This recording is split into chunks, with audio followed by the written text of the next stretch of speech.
We were a very comfortable family.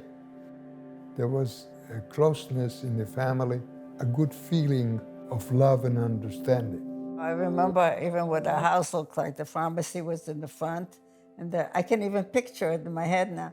And it was very pleasant. You know, I had a pleasant life.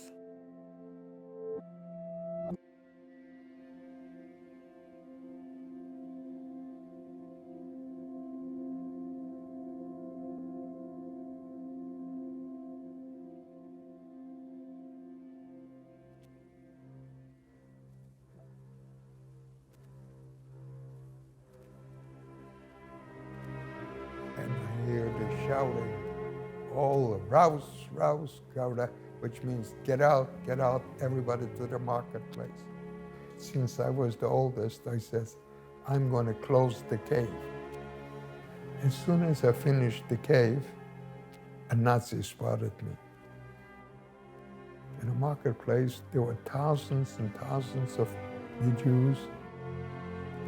And then I see a guy standing on a podium with his finger. He pointed right, left.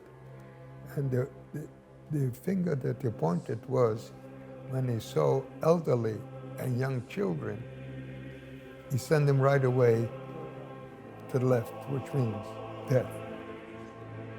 So the only way I can remain alive here is to ask somebody to take me as a son.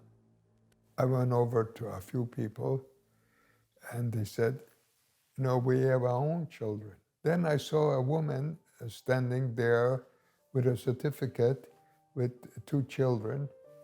She looked at me with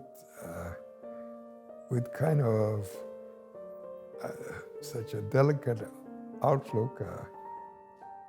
I was standing with my sister, and this little boy came over, and my mother said, hold my hand.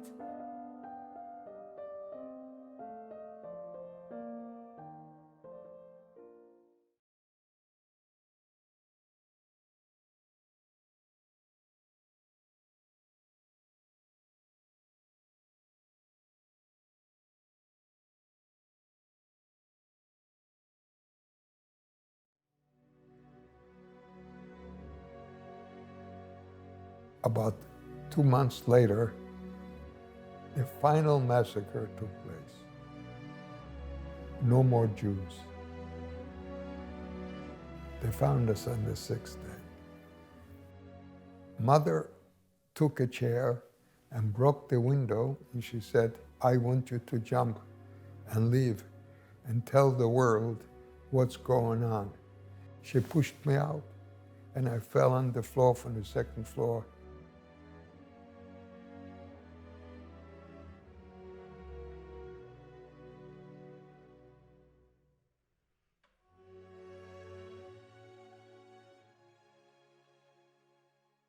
We escaped, and then we went to the woods. There were about 2,000 people, but only about 300 came alive. For 2 years, we were able to survive in the woods. And in 1944, we were liberated.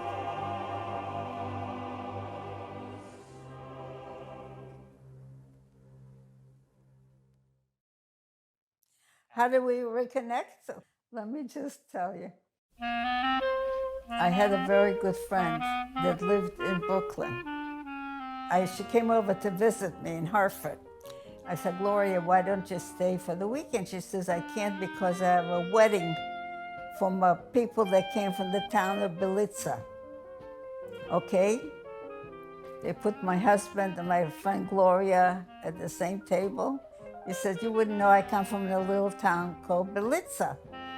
So my friend says, Belitza? I have a friend in Hartford, Connecticut, who saved a boy from Belitza. Where are they? So he went downstairs and he called the operator. Said, I wanted to talk to Rabinowitz. He says, Hartford, Connecticut, there are 4 Rabinowitzes in Hartford. So he said, give me the first one. And sure enough, it was us. And he said, one day I'll come to visit you. And that was it. And we met and we got married, and we've been married for how many years? 63 years.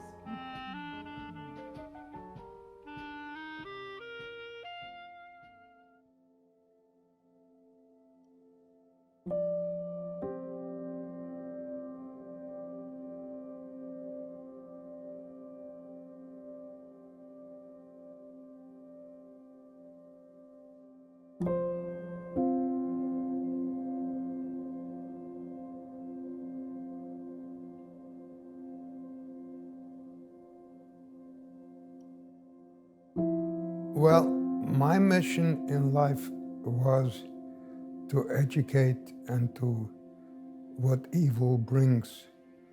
And the most important thing is to teach about genocide.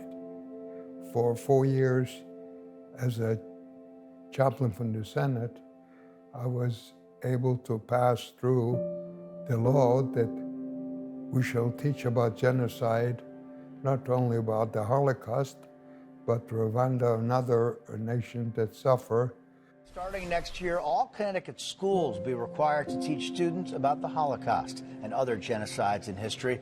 Governor Malloy signed the new bill into law today. I want to tell you something. I speak up because there are some people that say that the Holocaust never happened. That's something unbelievable. I went through it.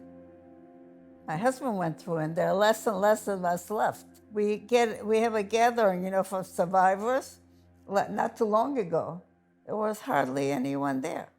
Most of them passed away. That's why I'm so much telling you, I told you before, that we must teach it, because it can happen. So I'm trying to tell you, whenever I go to school, I teach about it. And I used to say to them, remember, you met a survivor. People should realize this is a wonderful world, but if you close your eyes, and anybody that keeps quiet and doesn't say anything, that means he agrees with others' power. We have to be bold enough to stand up and to fight for justice, for honesty, for kindness, and to have this world a better place to live for all.